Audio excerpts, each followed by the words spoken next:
My cousin stole loads of jewelry, so I stole his inheritance. I do not speak lawyer, so please forgive me. Backstory: 25 years ago my aunt passed away when I was a baby, leaving my two cousins who were both in their early 20s alone to fend for themselves. My grandparents, who were very wealthy, put a clause in their will that grandkids will receive half of their share of inheritance if a parent passes before the children reach age 30, and then the other half when my grandparents eventually passed. Both my cousins received a very sizable inheritance coupled with the money they got from selling my aunt's house.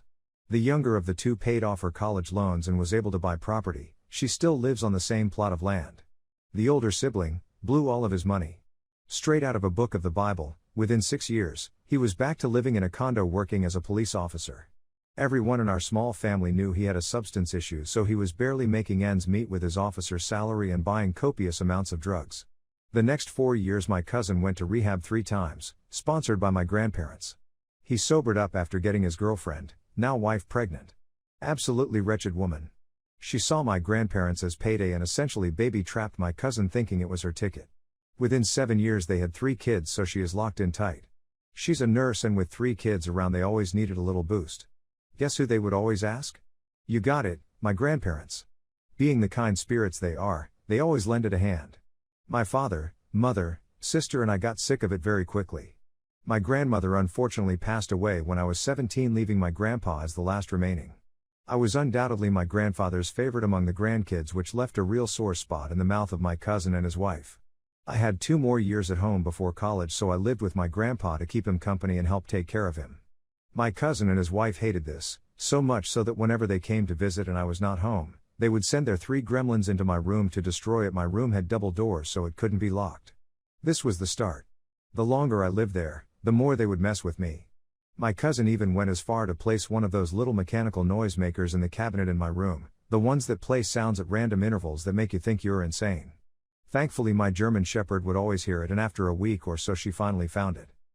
They did this to distance me and deter me from taking care of Grandpa so they could swoop in and be the heroes.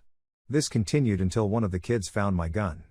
By this time I was 18 and in the possession of a firearm. I use quotations because my grandfather has guns, but cannot aim and shoot them anymore due to arthritis and nerve degeneration, so when I moved in, he placed all the weapons in my hands should the need of self-defense arise. But should he see them out for any reason other than cleaning, there would be hell to raise. Being very well trained with guns and having a sense of pride in defending my home, I took this responsibility very seriously. I always kept a handgun in a locked container in my nightstand with the key on a high shelf out of reach from the gremlins. One fateful day, I am out getting my grandfather food when I come home and my older cousin, his wife and my grandfather are staring at a gun on the table. It was my gun that I kept in the lockbox. It was loaded and had a bullet chambered. I always keep a magazine in the lockbox but never loaded into the gun. The lockbox was nowhere to be seen. My cousin claimed one of the children found the gun and was playing with it. I was 100% certain that he either found the key or broke the lockbox open to get to it and load it, as a 6-year-old would not be able to reach a key I could barely grab, figure out what it was to, load my gun and chamber it. I tried my best to explain what my cousin had said was bullshit and that I never keep my firearms loaded in the house, but my cousin, who is a cop, scolded me on gun safety and threatened to have me arrested if I didn't leave, and hadn't arrested me yet because we're family. I was asked to collect my belongings and go back to my parents. My cousin had one, or so he thought. The next day I apologized to Grandpa and explained to him there was no way one of the kids could have gotten the key. He agreed with me and he apologized, but he thought it best I move out until things cool down, but once they do I would be welcome back home. Our relationship was a little fractured due to disinformation provided by my cousin. A month later, my grandfather died of a heart attack at 86. I was devastated. I was just beginning to get back into rhythm with him and rebuilding the trust that was somewhat shattered. To this day, I am still unsure of what kind of man he saw me as due to my cousin. Immediately, my cousin and his wife began sucking up to my dad. As they had sealed payday with Grandpa, it was time to move on to the uncle. This persisted for a month or 2. I wouldn't stand for it. Then came time for the will. My grandfather's lawyer read out the will to me, my father, mother and sister in our home. Our 2 cousins would be briefed individually on their share of the estate, per my grandparents' requests. Then the miracle line in the will comes to fruition. If anyone attempts to claim any part of the estate that is not assigned to them, they forfeit any assets they are supposed to receive and will be divided equally among the remaining family members. This was basically their way of saying if you try to claim more than you're given, you get nothing. My father is supposed to receive every piece of physical property, aside from 2 or 3 items he set aside for me, from my grandparents as he is the only remaining child. The revenge, I hatched my plan.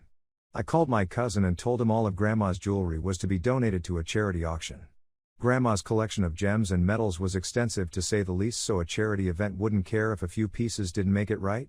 It was a lure of gargantuan proportions that my greedy beastard of a cousin could not resist. He bit right on it and headed over to my grandparents' house ASAP, determined to SNTCH up as much as he could. A handful would send his kids to college. Regardless of what I said, the jewelry was never going to go to him anyways, so his actions were purely his own since none of it was destined to be his. Coincidentally, Dad was on his way with the lawyer to my grandparents' house to overlook everything, formality stuff. According to my dad's testimony, my cousin had 3 shoeboxes worth of Grandma and Grandpa's jewelry piled on the kitchen counter ready for loading into his car.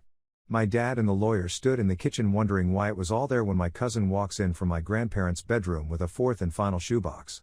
The JG was up and he put 2 and 2 together that I set him up. Which was true.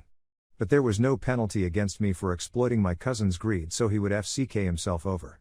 It's worth noting that between the 18 years from my aunt's death and my grandpa's death, their wealth had increased several times over, so my cousin felt cheated and expected to receive just as much as my sister and I, despite receiving half of his already and blowing it. Throughout this whole ordeal, his younger sister, my other cousin, has not had a problem at all and is still weeping over Grandpa's death like the rest of us. However, just like that, my cousin lost enough money in the course of 30 minutes that made him contemplate his sanity. Over greed. My cousin's BTCH of a wife apparently filed for divorce a few weeks later. We haven't heard from him in nearly 6 years as he is all but disgraced now. You can call this a fairy tale ending, and on this particular part of the story it somewhat is. There was a massive lawsuit by an unknown family member involving the IRS and FBI later on, but honestly I would rather have my grandparents. Leave comments if you want the other part of the story, but it's not really a revenge story.